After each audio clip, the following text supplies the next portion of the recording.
Encore une fois, bienvenue dans ce journal. L'affaire Seth Kikouni. Le ministère public s'est prononcé lors d'une audience le mercredi dernier à la prison centrale de Makala où les avocats de Seth Kikouni ont plaidé devant le tribunal de paix de Kinshasa-Gombe 3 ans d'emprisonnement et une amende de 950 000 francs congolais pour l'opposant accusé de propagation de faux bruits et incitation à la désobéissance civile.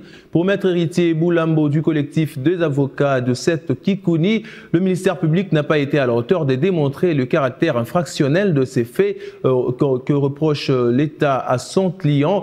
Par ailleurs, l'affaire est prise en délibéré en attendant le prononcé du tribunal dans le délai de la loi.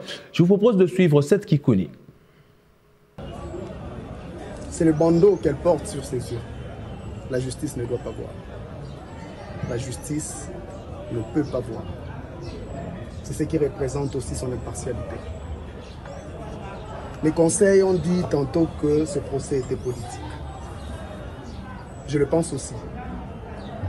Je pense même que le ministère public a très mal préparé son dossier, malheureusement. Les propos du ministère public, parce que j'ai fourni beaucoup d'efforts pour me limiter à mon champ d'expertise des sciences politiques et relations internationales. Mais il a évoqué des concepts comme tribalisme, régionalisme, qu'il a tenté de définir de façon à me choquer moi personnellement et à choquer la science. Le danger, c'est celui de l'essentialisation.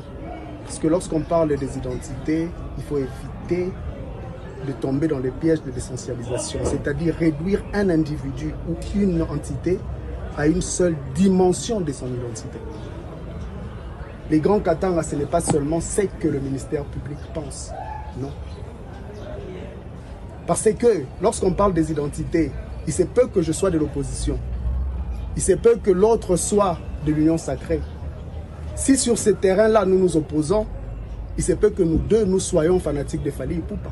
On va se rencontrer sur ce point-là. Lorsque vous essentialisez, c'est en ce moment-là que vous devenez tribaliste, régionaliste et vous créez des problèmes dans la société. C'est très très dangereux. Je n'ai aucun doute sur le fait que vous allez acquitter Seth Kikouni dans ce contexte difficile. Parce que je pense que si vous choisissez de me condamner, ce n'est pas Seth Kikouni que vous allez condamner.